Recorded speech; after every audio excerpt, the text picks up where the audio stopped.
এখানে যে একটা হলুদ চিহ্ন আছে, দেখাই যেমন হলুদ কালার আছে, তার মানে এখানে টাচ লাগলে কিছু হবে না, এখানে হলুদ কালার আছে, এখানে টাচ লাগলে কিছু হবে না, কিন্তু বাকি যেই স্টিলের কালারটার যে অংশটুকু এখানে টাচ লাগলে সম্ভবত কিছু হতে পারে। যেমন আমি দেখি, এই তো দারুণ তো বিষয়টা।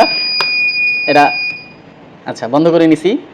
তার মানে যখনই এই স্টিলে টাচ লাগবে তখন এই লাল রঙের লাইটটা জ্বলে উঠবে, আর একটা রেড একটা লাইট প্লাস হচ্ছে বিপ আওয়াজ করবে। ঠিক আছে, তার মানে আমরা দেখি আমি এটাকে কমপ্লিট করতে পারি কিনা।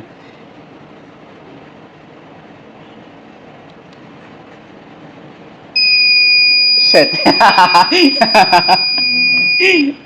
মানে খুব ইজি দেখতে, বাট হচ্ছে এই যে এখানে যে লিখছে ফোকাস চ্যালেঞ্জ, আসলে এখানে ফোকাস রাখতে হয় যে বেঁধে যাবে কিনা, আটকে যাবে কিনা।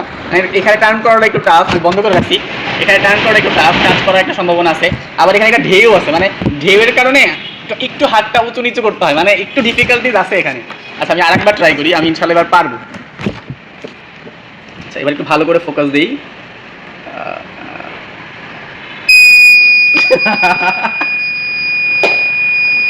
আমার আমার হয়তো এটা মানে একদম, এটা যেই বছরের বাচ্চাদের জন্য, 5 বছরের বাচ্চাদের জন্য, 5 বছর বয়স অনুযায়ী আমি ওই বয়সে থাকলে মনে আমার এটা দরকার ছিল, তাহলে আমার ফোকাসটা এত বাজে হইতো না। আমার ফোকাস কতটা বাজে আমার মনে হচ্ছে এই 5 বছরে যখন আমার বয়স, বা 4 বছর বয়স, 6 বছর বয়স, তখন যদি এই কিটটা আমি পাইতাম আমার ফোকাস মনে হয় এত খারাপ হতো না, আমার ফোকাস আরো ভালো থাকতো।